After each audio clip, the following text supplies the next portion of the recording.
Peut-être, regardez, Ahmed Tazir nous explique tout. Au tout début de l'histoire, un banal conflit du droit du travail. Lorsqu'elle revient de son congé parental en décembre 2008, après 5 ans et demi d'absence, Fatima Afif porte le voile islamique au quotidien. Cette employée de l'association Babylou est la directrice adjointe de la crèche. À ses collègues qui lui demandent de retirer son voile, elle refuse tout net. On voyait donc seulement son visage et elle avait donc une grande tunique et un grand voile tout noir. Moi, je lui ai demandé plusieurs fois si c'était sa tenue et d'aller se changer. Elle m'a dit que c'était sa tenue de travail. Face au refus, sa supérieure hiérarchique la licencie pour faute grave. Coup de théâtre, le licenciement est annulé par la Cour de cassation l'année dernière, pour qui il constitue une discrimination en raison des convictions religieuses, compte tenu du statut de crèche privée de l'association Babylou, qui ne gère pas un service public.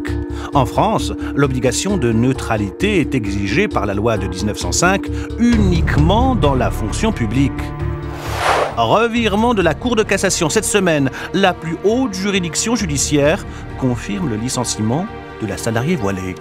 Elle a voulu poser en principe, de façon très claire, que dans une entreprise privée, il était possible de limiter l'usage des signes religieux et donc du voile, mais à la condition que cette restriction soit justifiée par la nature de la tâche à accomplir.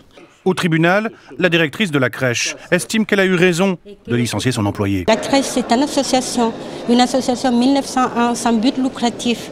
Donc ce n'est pas une crèche privée. C'est une association qui a travaillé tous ces 25 ans pour le bien-être des enfants et pour l'émancipation des femmes. C'est ce travail-là qui a été reconnu aujourd'hui. L'avocat de Fatima Afif n'est pas d'accord. Il dénonce une discrimination en raison des convictions religieuses. Je n'imagine pas qu'on ait réuni l'Assemblée plénière de la Cour de cassation pour juger une affaire semblable si elle avait porté une petite croix sur la poitrine. Ça me paraît tout à fait clair. Même si la Cour de cassation ne va pas jusqu'à interdire le voile en entreprise, l'affaire Babylou devient emblématique du débat sur le principe de laïcité et son application dans le champ du secteur privé.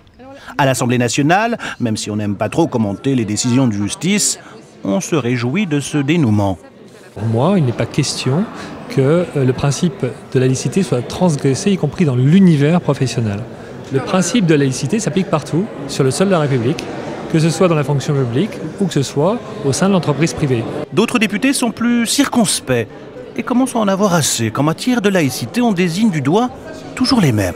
Pas forcément de l'islamophobie, je pense que ça n'en est pas, mais une forme de discrimination, parce que ça pourrait être une autre personne avec un autre type de vêtements, etc. Et est-ce que la réaction aurait été la même? Et est-ce qu'effectivement, on aurait eu une décision de justice de cette nature? Je ne sais pas.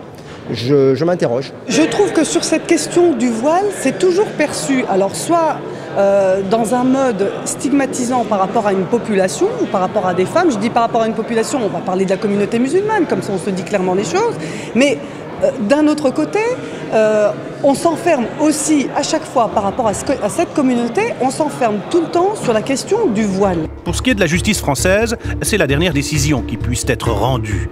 Si elle souhaite poursuivre son combat, Fatima Afif devra maintenant porter l'affaire devant la Cour européenne des droits de l'homme. Voilà,